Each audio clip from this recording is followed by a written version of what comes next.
Diffusion, the international science radio show. We have a bouncer on the doors of perception.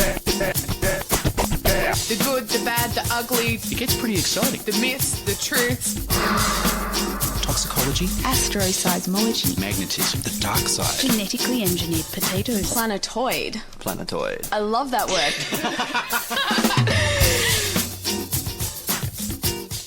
Hello and welcome to Diffusion. Sit back and relax while we engineer weird and wonderful science directly into your genome. I'm Ian Woolf. On this edition, Debora Monego explores the new properties of nanoparticles. First up, here's news of CRISPR baby scares.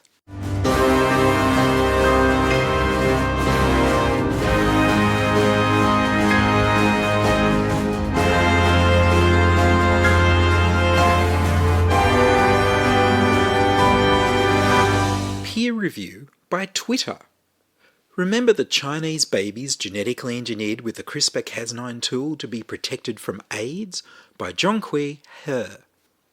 Broadcast around the world through 112 news outlets this last week was the headline that the CRISPR babies were more likely to die young, with the editorial that this was a lesson in things humans are not meant to meddle with. The news stories repeated on TV, radio, newspaper and magazine were based on a paper published in the prestigious scientific journal Nature Medicine by two researchers from the University of California, Berkeley, Xinju Wei and Rasmus Nielsen. The two researchers calculated that people with the CCR5 mutation that protects against HIV have a 21.5% higher chance of dying young, after they surveyed over 400,000 medical records of white British people with the mutation. The paper passed traditional peer review and was published. The paper concluded it underscores the idea that introduction of new or derived mutations in humans using CRISPR technology or other methods for genetic engineering comes with considerable risk, even if the mutations provide a perceived advantage. In this case, the cost of resistance to HIV may be increased susceptibility to other and perhaps more common diseases. The news outlets ran with it. The CRISPR babies are more likely to die young. Geneticists on Twitter beg to differ. Instead of the hot take notorious on social media like Twitter, where people debate based on the first thing they think of and how they imagine the facts to be, these scientists actually did their own full analysis and then presented their reviews on Twitter threads. And the original researchers responded on Twitter. First on Twitter was Cecile Janssens. Cecile Janssens is a research professor of translational epidemiology in the Department of Epidemiology of the Rollins School of Public Health at Emory University in the US. She tweeted, "I wanted to comment on the new paper about the increased mortality of the CCR5 mutations, but the paper is too confusing, with essential data unreported. Let me just share what I don't get. The authors determine an increased 21.5% chance of early death, where Cecile Janssen calculated only 3.5%, much less."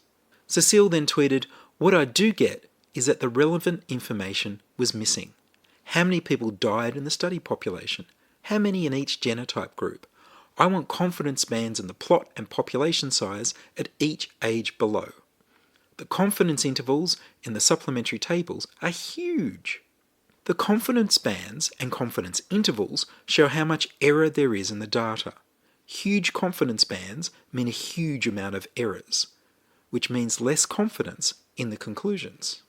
Professor Janssen concluded with, "I hope someone with expertise in survival analysis can help clarify the table and figure and interpret the results. Thanks." Dr. Sean Harrison took up the challenge. Sean Harrison is a postdoctoral researcher in the UK Medical Research Council Integrative Epidemiology Unit at the University of Bristol. He tweeted a thread, "I also had some issues with this paper, so I did the same analysis my way last night. The biggest problem I can see is the sample. They don't account for relatedness, and it likely biases the analysis. They don't appear to do any of the quality control on the participants we do on UK Biobank data at the University of Bristol. The analysis also has problems. I can't comment on the choice of SMP, but let's assume it's appropriate. The SMP is which gene mutation is being studied. More than one naturally occurring mutation in the CCR5 gene gives protection against infection by HIV/AIDS. Sean's thread continued. The survival curve should have confidence intervals, but it should also have been adjusted for potential confounders: age, sex, centre, and all principal components. They didn't take out related individuals like in all other genetic analysis I've seen. Anyway, I redid this analysis, restricting to an appropriate set of participants, white, British, unrelated, quality controlled. The study number went from 409,000 in their sample to 337,000 in mine. All I did was take those 337,000 participants, grab their allele count for RS113, sex, age, principal components, centre, and dates of registration and death, taking the last date of death as the final date of follow-up, and put everything into a Cox regression in Starter. Starter is a statistical software package. Sean continued, I found 9,714 deaths, 2.9%, and 4,736 participants, 1.4%, were homozygous for the mutant allele in RS113. The homozygous people are the ones with 2 copies of the mutant gene, which gives them protection from HIV, but also allows them to suffer any harmful effects because they don't have backup of the non-mutated gene. Heterozygous people only have 1 copy of the mutant gene, and they don't have protection from HIV. Sean continued, so why did I find a small effect with wider confidence intervals? Several reasons come to mind. The first is that there were no confidence intervals reported in the study. The second is I have no idea what method they used to calculate the effect estimate. The third is their sample was likely biased by the participant selection, possibly not quality controlling the participants and/or including related participants. Even so, it seems clear to me that deaths are rare, being homozygous for the mutant allele is rare, confidence around survival of people with homozygous RS113 is low because of these 2 factors. I would also like to note that no paper in 2019 should be published without confidence around point estimates. This is ridiculous, Nature Medicine. Peer review editing seems slapdash in other ways though. How did the survival graph get through peer review? There are no confidence intervals and age hasn't been defined. On this note, the minimum age in UK Biobank at recruitment is 39 in white British non-related, and the max age is 73. So how did they get the range 41 to 78? That can't come from the same time point. Their methods are very difficult to follow. It took me ages to work out they measured RS113, not RS626. What did they adjust for in the analysis? Why do I need to go to the supplementary information to find out really basic details? What was the proportional number of people who are homozygous for the mutant allele? Overall, I'm not a fan of the paper. But I think a chunk of that is I don't believe Nature Medicine properly reviewed the paper. Basic things we do with genetic data weren't done. There's massive gaps in the methods, and it still gets through peer review. How? Sean notes that there is a project notebook online linked in the supplementary notes, but it's on a private site, so it can be removed and altered at any time, and he doesn't know which data from the notebook was used in the main text. He goes on to say, the discrepancy between our findings could be down to sample selection, relatedness and/or quality control, adjustment for age, sex, centre. Later, one of the paper authors, Rasmus Nielsen, reports in a thread to Sean Harrison. Dear Sean, we have carefully considered your comments on Twitter and worked to reconcile your analyses with ours. The main difference stems from the following. We are analysing different markers. We used RS113 as an additional validation, but all the analyses in the paper are based on RS626, which should be the correct marker to use. I'm sorry if this is not apparent from the wording in the manuscript. I should also, in all fairness, that we have misled Sean Harrison with a sentence in the manuscript claiming that results are similar for the SMP he is looking at. As he has demonstrated, this is clearly not the case. Thanks, Sean Harrison, for pointing this out. Rasmus Nielsen later tweeted, I feel obligated to have to comment on the many news stories arguing that the CRISPR babies will likely die young as an interpretation of our study. This interpretation is not valid or responsible. First, the effect size we estimate is not nearly strong enough to warrant such a conclusion. Also, the confidence intervals are very large. I have had a hard time getting the latter point out in the press stories. Secondly, you cannot transfer the effects we see in the UK Biobank to people in China because of differences in environment and genetic background. Thirdly, as far as we know, one of the individuals is heterozygous and none of them have the exact delta 32 mutation, but instead have other mutations aimed at mimicking the effect of delta 32. The paper was titled CCR5 delta 32 is deleterious in the homozygous state in humans and was published in Nature Medicine. Are the CRISPR babies at an advantage or disadvantage with the engineered CCR5 gene with deletions? Only time will tell.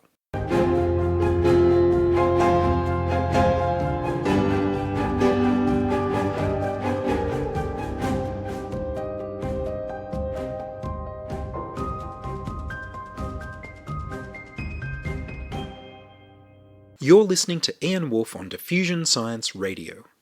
Send emails to science@diffusionradio.com. We're brought to you across Australia on the Community Radio Network and podcast over the internet on www.diffusionradio.com.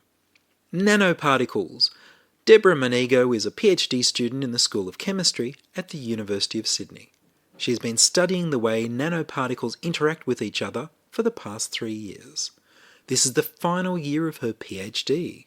I sat with Debora in Victoria Park and began by asking her what aspect of nanoparticles is she studying.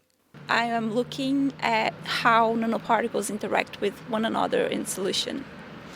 And what is a nanoparticle? A nanoparticle is a type of nanomaterial. A nanomaterial is any material that has one of their dimensions of the size of 1 to 100 nanometers. That's a billionth of a meter, which is very, very small.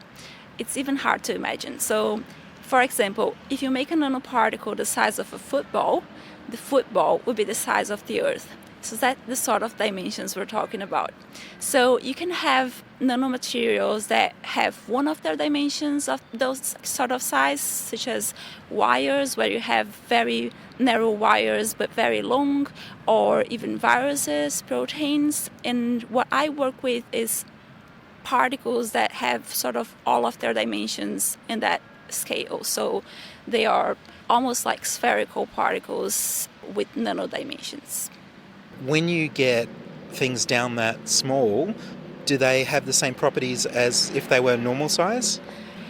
That's a very good question, and the answer is no. And the reason why is because when you get things so small, the amount of atoms that are on the surface of the particles, it's not irrelevant anymore as we have for things that we're used to at the microscale. So, for example, if you have a 1 nanometer nanoparticle, about 100% of their atoms are going to be on the surface. But if you have a 10 nanometers particle, about 10% of their atoms will be at the surface. So that changes a lot just with a little change in the size. And then the surface effects start to play a very important role on the properties of the particles. So you can get very different particles, not only going from the macro scale to the nanoscale, but also by changing just a little bit the size of the particles at the nanoscale. How do you study the nanoparticles? It's relatively easy for us now to make these particles, especially when they are spherical or this sort of nearly spherical shapes. So the synthesis is very well advanced, which means we can make them in different sizes and shapes and materials. So that's experimentally a very good thing, because then you can explore all these sort of different systems. But at the same time, they are very small. So we actually don't have very, very good tools to look at them right now. So we have very, very good microscopes which we can use to sample the particles, especially when they have a hard core. But they also have this what we call soft layer around them. And the problem with that is that that's very similar to the size of those soft and hard layers are very similar to each other. So it's very hard to look at where one ends and the other start experimentally. So the way I deal with that is by using computer simulations. So I use parameters that were developed through experiments or other atomistic level simulations, and I use that to replicate these systems in my computer and then study the dynamics of this system. So basically just using the Newton's equations of movement to give a little kick to the system at the start, and then by iterating it over itself, so I just give it a force to start with and then generate new positions, and with those positions I calculate new force and so on until it forgets the state it was at the start. And by doing that, I'm able to, when the system equilibrates and it kind of forgets where I put it, I can sort of calculate properties that are expected to be the properties of the real system.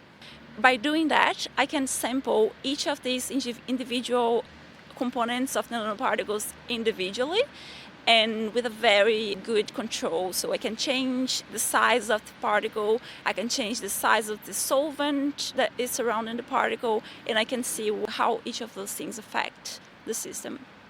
And what sort of materials are you using for these nanoparticles?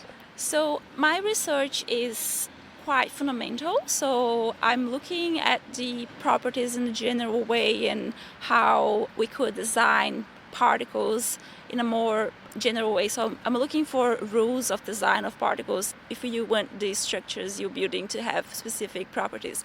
At the moment, I am looking at gold nanoparticles because we work in collaboration with the experimentalists, and gold is readily available in large quantities, and it's a system that has been studied for long and we know the properties already, so it's very easy to deal with it experimentally.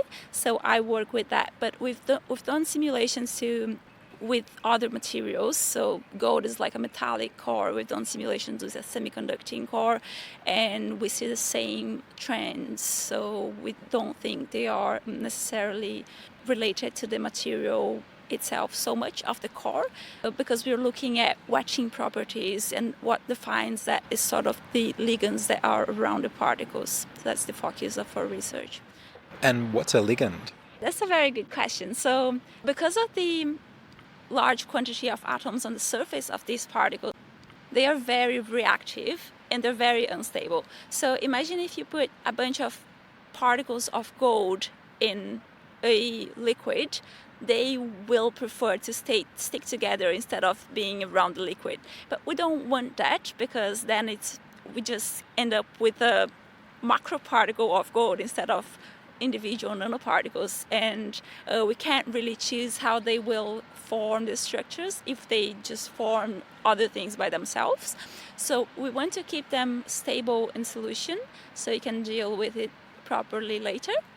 To do that, scientists have developed this technology where you add sort of polymers or other molecules to the surface of these particles, and that not only stabilizes them by reducing their surface energy, but also these particles repel each other entropically, not allowing the particles to get too close together and coalesce in these sort of random structures. So these are the ligands I'm talking about, and they usually put there to then provide repulsion between the particles. But they can also be used to confer specific properties. For example, if you want some sort of lock key property. You can have specific ligands that will only bind or interact with other ligands in another particle. So they're very useful, and it's very nice that we can also experimentally we have a good control of how to functionalize these particles with these ligands. And what sort of properties are you finding they have? So it's very exciting. So one of the things we knew already about these ligands is that they do not always do what they are expected to do. So as I said, they are expected to repel each other and then keep the particles apart. But if you have low enough temperatures, they will actually not be in a very random state. So it's like they freeze on top of the particles, and instead of being all around like a liquid, they will be very well structured and they will align to each other like in a solid, like in a crystal.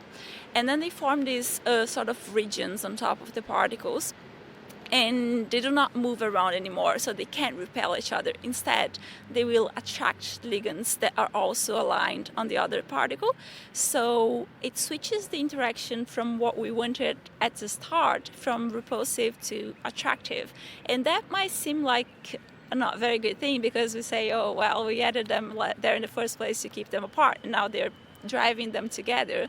But we can actually use that to get specific separations between the particles when they do come together. And one of the things that we want is that we do not need necessarily to drive this agglomeration of the particles, so we don't have to do that by ourselves. We can just use the natural interactions between the particles, so they do that themselves. So that's called self-assembly. Of course, we can't build large things with that yet. Like, we can't just put particles there and expect a mobile phone to come out, but we can definitely build patterns that we can use in a shape or something like that. We found that depending on the size of the particles, so if the particles are small enough, we will get this sort of behavior with the ligands, and that will be actually what drives their agglomeration. So by controlling the type of the ligand we put on the surface of these particles, or the length of these ligands, we can get different structures at the end. So it's a small step, but we at least now understand a little bit of how this happens. On the other hand, if the particles are a little bit larger, then their cores are going to be so attractive that the ligands won't do that. So it's sort of like also a way to separate these particles if you want, because you could get different temperatures, and then you could get the particles that are small or the particles that are large to come together before the particles that are not, or something like that. So we're finding very exciting results, and yeah, it's very nice. So you're discovering all these different types of properties of these materials under different circumstances, so that in the future you and other people will be able to use them as building blocks to design whole new devices and structures and things. Yeah, that's the idea. So, of course, nanoparticles are being used for that already, but the manufacturing of these devices is extremely complicated, and it's not scalable, because we can do that in a beaker in our laboratory, but then if you want to go to transfer that to a macro scale, then it becomes completely a different problem, because you won't mix them the same way, you won't have the same number of particles. So while we still do not understand how these particles interact with each other, we cannot really expect them to self-assemble in a rational way, because it's just going to be a trial and error sort of process, which is obviously takes time and it doesn't always come out as you expect. So the idea is to have this better understanding, so we can use that knowledge to kind of decide what the particle is going to look like based on the product we want. What got you interested in this area? So I have a physics and chemistry background, and I was always interested on looking at these sort of weird side of things. And there's nothing more weird than nanoparticles, because they do not behave as atoms, but they also do not behave as microscale particles. So they're sort of that middle place in there that nobody really understands, and they have completely different properties. And it's not only about what gets me more excited. It's not only the properties that they have that we're looking for and we want to achieve, but also properties that we might not even know, not be aware of, that they might have and could be applied to things that we need solution, but we don't have idea of how to do it. So I think it's a very exciting field, and of course the nano word has been used. It's been like this super hype word, but it's something that we do not really have a good understanding of, and I think that's very exciting to study something at this stage where you're still trying to figure out what happens if you do certain things to the system. If high school students wanted to study nanoparticles, what should they do? Again, it's very exciting. I imagine for high school students to work with nanoparticles, and a boomer is you can't really see them, so they won't have that exciting chemistry going on, but at the same time you can see their properties, and that signals that they are there and they are doing things that you wouldn't expect. So for example, you can have solutions of several different colors by changing the size of cadmium selenide particles from 1 to 10 nanometers, which is like all of them are pretty small and you can imagine how you could see them or things like that. But if you put them in a solution, you will see purple, red, green, blue. You will see all these different colors, which could spark the interest of these students learning more about nanoparticles. Of course, I think as we're still trying to figure out how they work, it's very important that they get good knowledge of physics and chemistry, which is what obviously we use to try to understand that. There are many applications that are also already out there for nanoparticles, even in cosmetics or pharmacs. So it's very important that people are aware of that, and if they can at least study a little bit about the properties, they can understand what they're consuming, and yeah, I think that's very important. Well, Debora Monego, thank you very much. Thank you, it's been a pleasure. That was Debora Monego, PhD student at the University of Sydney's School of Chemistry, studying new properties in nanoparticles that will one day be used to make new materials for engineering. And that's all from us this week on Diffusion. Are you a scientist, artist, biohacker or maker who'd like to be interviewed about your work? Would your company like to sponsor Diffusion? Do you have a science outreach grant you should tell me to apply for? Send your contributions, opinions, helpful suggestions and donations to science@diffusionradio.com. That's science@diffusionradio.com. Please like the Diffusion Science Radio page on Facebook and rate us on iTunes. Tell your friends. Follow me on Twitter @Ian Woolf. The news music was Rhinos Theme by Kevin MacLeod of Incompetech.com. I produce Diffusion, which is broadcast around Australia to 28 stations on the Community Radio Network, including 2RBM in the Blue Mountains of New South Wales, 8CCC in Alice Springs and Tennant Creek, 2 MVR in Nambucca Valley, 3 MBR in the Mallee Border districts of Victoria and South Australia, City Park Radio 7LTN in Launceston, Tasmania, 2XXFM in Canberra, and my local station, 2RDJ in Burwood, New South Wales. Diffusion is syndicated globally on the National Science Foundation's Science 360 internet radio station and also on astronomy.fm. Subscribe to our podcast on the Diffusion website, www.diffusionradio.com. That's www.diffusionradio.com, and check the website for links, photos and videos about this week's show. If you enjoyed this show, you can explore more than 950 previous episodes archived on diffusionradio.com, where the shows are labelled by keywords so you can focus in on the stories you want to hear. Join my patrons at patreon.com/diffusionradio. Make a donation through paypal.me/Ian Woolf. Subscribe to the Diffusion YouTube channel at youtube.com/c/diffusionradio. I'm Ian Woolf. Join us inside your audio device of choice for more science wondering next week on Diffusion Science Radio. Science is fun. It helps you to learn, to know, and to appreciate. When you study science, you may go on field trips. You discover the marvelous interrelationships between all living things. You learn to read the history of the Earth as it is written in rocks and fossils. You find out what makes things tick, everything from a molecule to a living organism. In the study of science is found the most useful and satisfying knowledge of man.